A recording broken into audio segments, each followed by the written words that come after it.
good for us. Let's watch it. And also the amount of what we eat, the content, the amount, we need to watch it too. Or new one, something, new one, you know what I mean? I should put the idea, we will be okay. So let's have all that in mind also. And also complications of hypertension, it's stroke. And hypertension, everybody, most of us know, it's known as a silent killer. Because most of the time, it doesn't even have signs and symptoms. You won't feel it until it is too late. And then some can just go into where hypertension that it will be rebound and it's hard to bring down. So we need to make sure that we monitor our blood pressure very well and make sure that you go to your doctor and take your medication as prescribed. As I said, free healthcare and all that is there.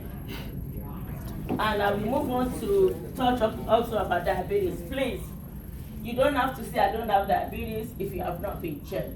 Let's make sure we do our blood work.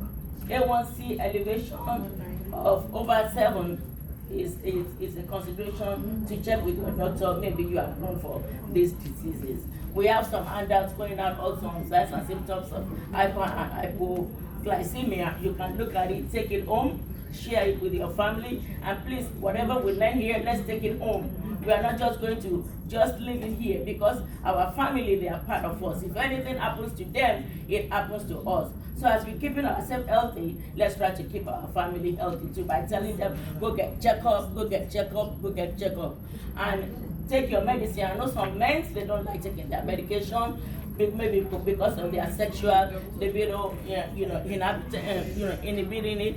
But there are so many other medications that can be taken that can, affect that side, but you can still have pleasure with your companion, with your wife.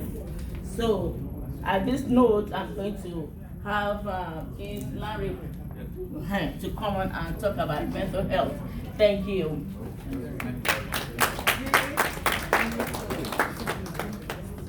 Blessings. Good afternoon, everybody. Good afternoon. My name is Honorable Lanre. I initially wanted to talk on depression, but because a lot of people requested that I speak on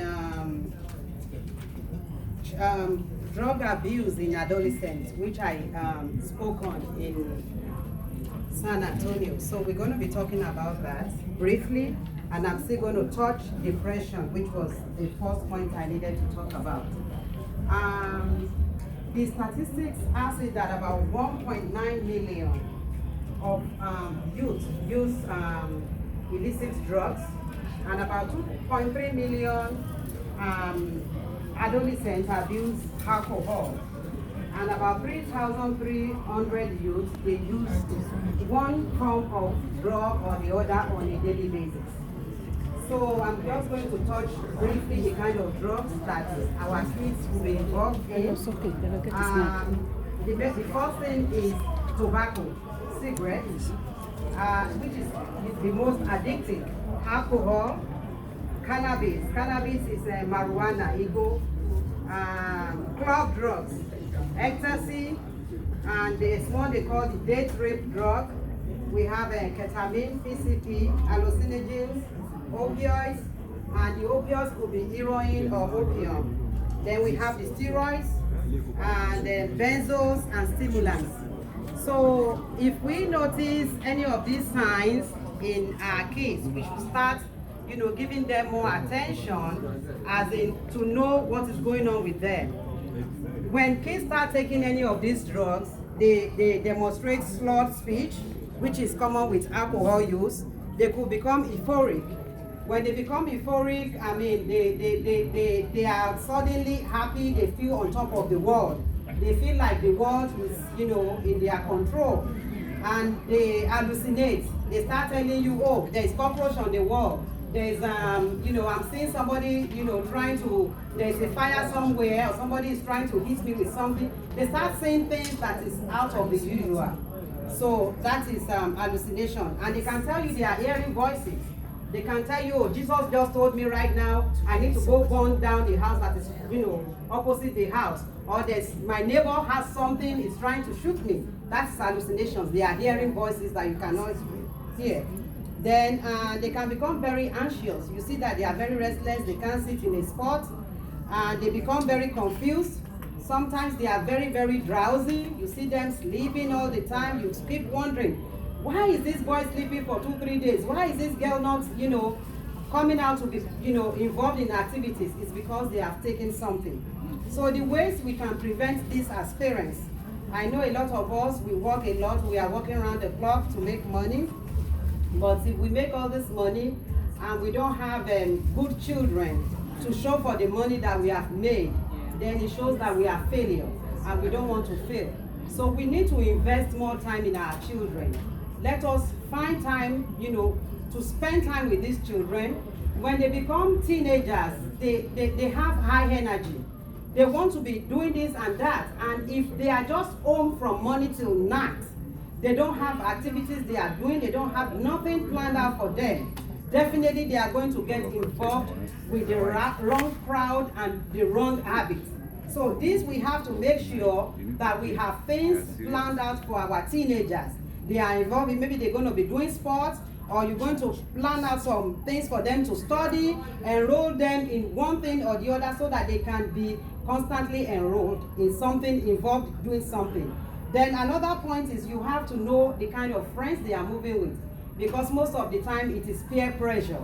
If we don't have time for them, they are moving with their friends. You have never seen their friends before. You don't let them come on with friends. Then if they can't come on with their friends, then you don't know the kind of friends they are moving with.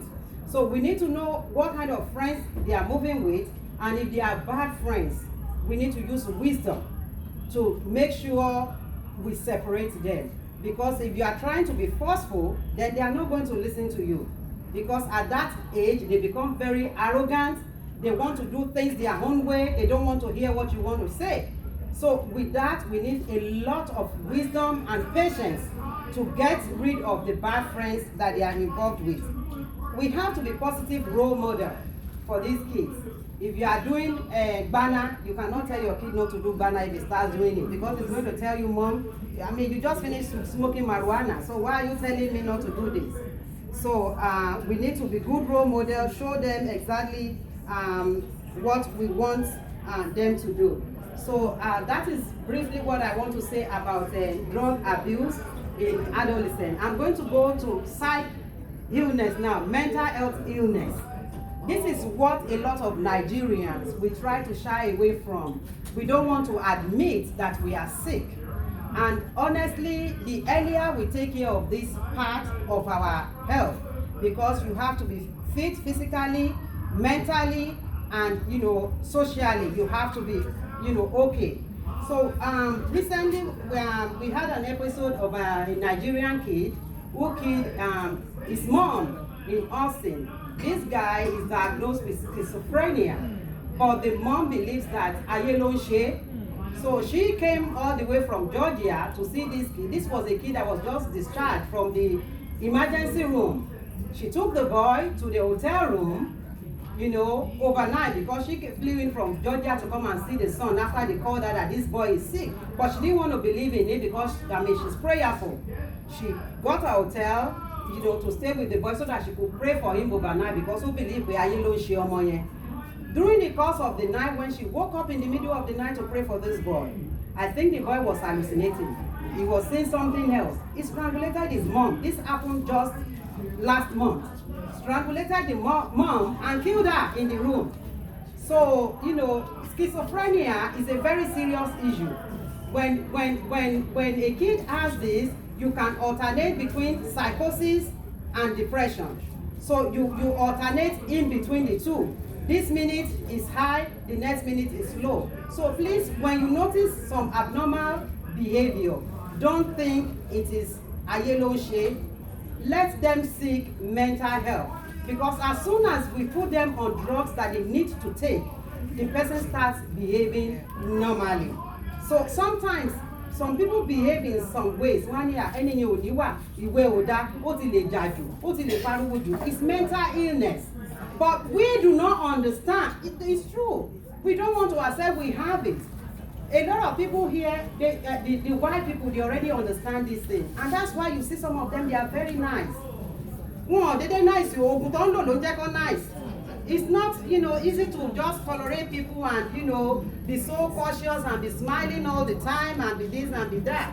So sometimes we need to seek mental health help so that, we will be able to interact with people and have a good social life.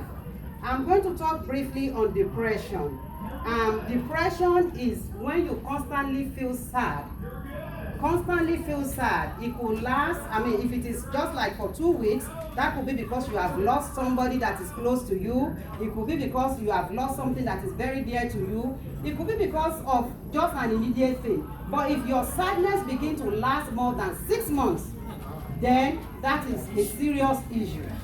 And some of the signs and symptoms of depression is little interest or pleasure in doing things. When you begin to lose interest, when you begin to feel down, you are feeling hopeless, you are feeling guilty, you are feeling tired, you eat too much, or you even refuse to eat. So it could manifest in any of those ways. So by the time we begin to see any of these symptoms, we need to seek help. If you sit down and you cry, you don't even know the reasons why you cry. You cry non-stop, or you wake up in the middle of the night and you start crying, you are depressed. But we don't want to accept that we are depressed. We need to seek help. So God will help us. Let us seek mental care help when we need it. Thank you.